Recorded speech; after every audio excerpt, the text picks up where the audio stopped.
Good evening, ladies and gentlemen. I'll just jump straight into it then. I met a good friend of mine, a Belgian friend, this weekend, and we hadn't seen each other in many years. We had a good old chin wag, and we reminisced about days gone by. The first paid interpreting job that both of us had, incidentally, was the same meeting, and we were on the same team in Schwäbisch a number of years ago. We had to interpret Swiss German speaking ministers, as well as Spanish speaking ministers. I had to cover some French speaking ministers, and he had to cover some English speaking ministers for our respective English speaking audiences and French speaking audiences. Many of whom were ambassadors, parliamentarians, and there were even a couple of MEPs thrown in for good measure. It was a public consultation.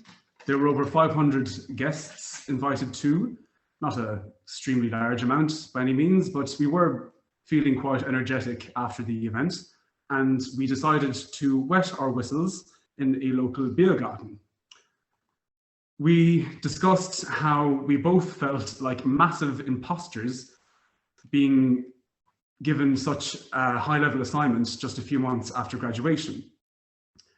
Well, if I felt like an imposter in Germany, I absolutely felt even more like an imposter a couple of days later when I was on a flight from Shannon Airport, which incidentally has Ireland's longest runway at 3,200 meters, to Phnom Penh, the capital of Cambodia, via London Heathrow and Bangkok.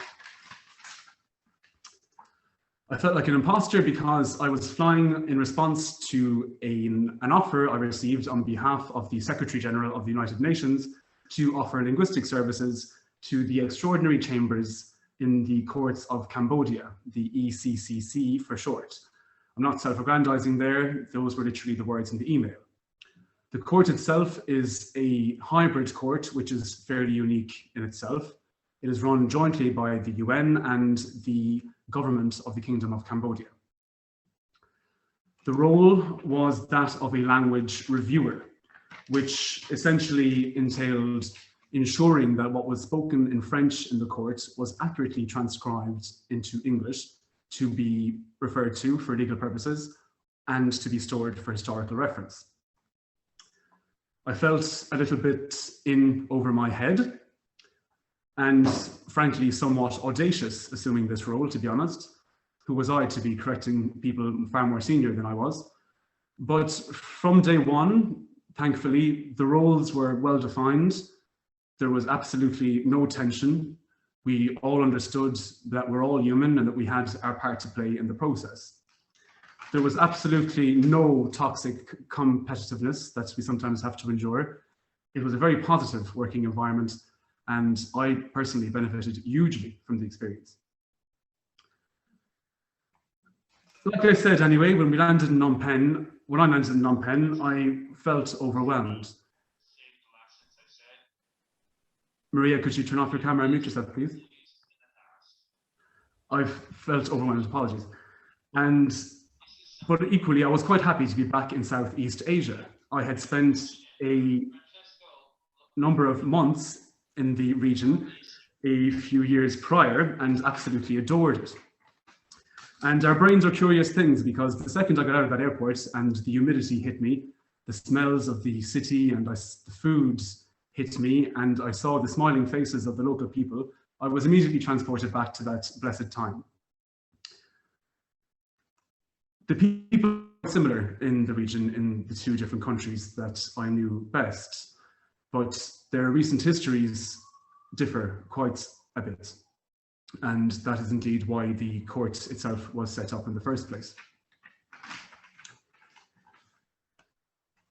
Now, I know this material isn't the most light-hearted thing to be addressing on a Wednesday evening, but I've been re-immersed in it over the past 2 months again, and misery loves company, so I'm going to bring you all down with me this evening. I interpreted for the court for the first time last month, and I will be interpreting for them again in a few months. Almost immediately after the assignment, I was offered a contract to translate a series of files for the court. And the process has rehashed a lot of memories. If you haven't read about the situation, if you haven't seen the movie The Killing Fields or First They Killed My Father by Angelina Jolie, then perhaps you may not be aware of what happened in Cambodia during that time. Incidentally, the actor who played the father in First They Killed My Father is also an interpreter at the court. And we were on the same team a few weeks ago. He is a very kind-hearted, nice person who I'm sure could give a much better account, of course, of what happened. But in his absence, I will invite you to come back for the second round so we can discuss what actually occurred in Cambodia during that time.